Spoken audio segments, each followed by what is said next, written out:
Hello students, स्वागत है आपका CSP रिजवान यूट्यूब चैनल पर।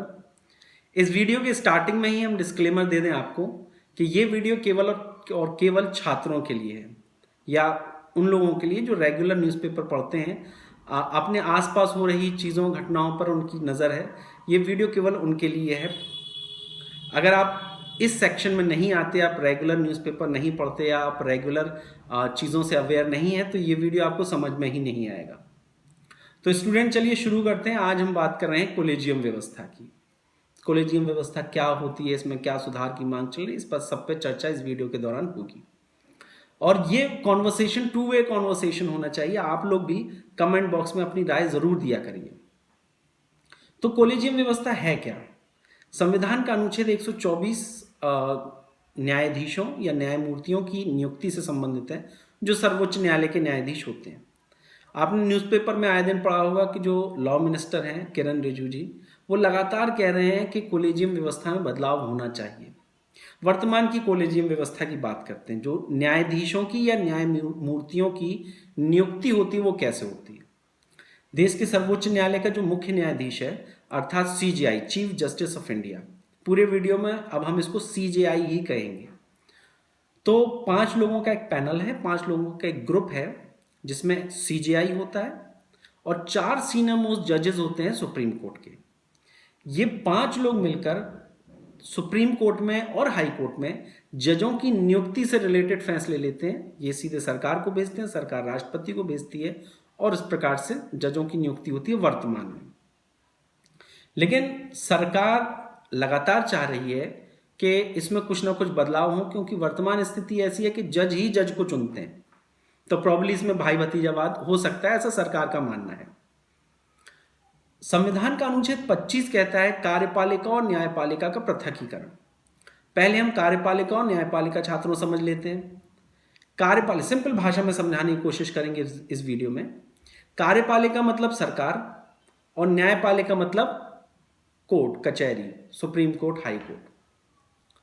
तो अनुच्छेद 25 कहता है कार्यपालिका अलग है, सरकार अलग है, और न्यायपालिका अलग है। दोनों का सेपरेशन है, दोनों अलग अलग स्तंभ हैं, दोनों अलग अलग इंस्टीट्यूट्स हैं। सरकार ने हाल ही में एक न्यायिक नियुक्ति आयोग बनाया था, जिसमें यह व्यवस्था की गई थी कि जो न्यायाधीशों की नियुक्ति होगी, न्यायाधीशों का अपॉइंटमेंट होगा, उसमें सिविलियंस भी पार्टिसिपेट करेंगे। सिविलियंस मतलब लॉ मिनिस्टर होना था, उसमें जजेस भी होने थे, 3 जजेस होने थे और एक लॉ मिनिस्टर होना था और एक बहुत रिनाउंस पर्सनालिटी कोई समाज का होना था, जो बहुत विख्यात व्यक्ति होता। वो एक कमेटी होती 5 लोगों की और फिर वो जज इसको चुनते। लेकिन सर्वोच्च न्यायालय, माननीय सर्वोच्च न्यायालय ने इसको संविधान संशोधन को निरस्त कर दिया, तो ये हो नहीं पाया काम। तो सरकार लगातार कोशिश कर रही है कि कॉलेजियम व्यवस्था जो वर्तमान की है उसमें कोई ना कोई बदलाव किए जाए, ताकि वो पारदर्शी बने। इसके प्लस पॉइंट और नेगेटिव पॉइंट्स पे बात कर लेते हैं। तो वर्तमान की जो कॉलेजियम व्यवस्था है उसका मैकेनिज्म बड़ा टिपिकल है और वो इंडोर प्रोग्राम है, इंडोर काम है। जज ही जज को अपॉइंट कर रहे हैं, तो वो इंडोर है, मतलब पारदर्शिता नहीं है।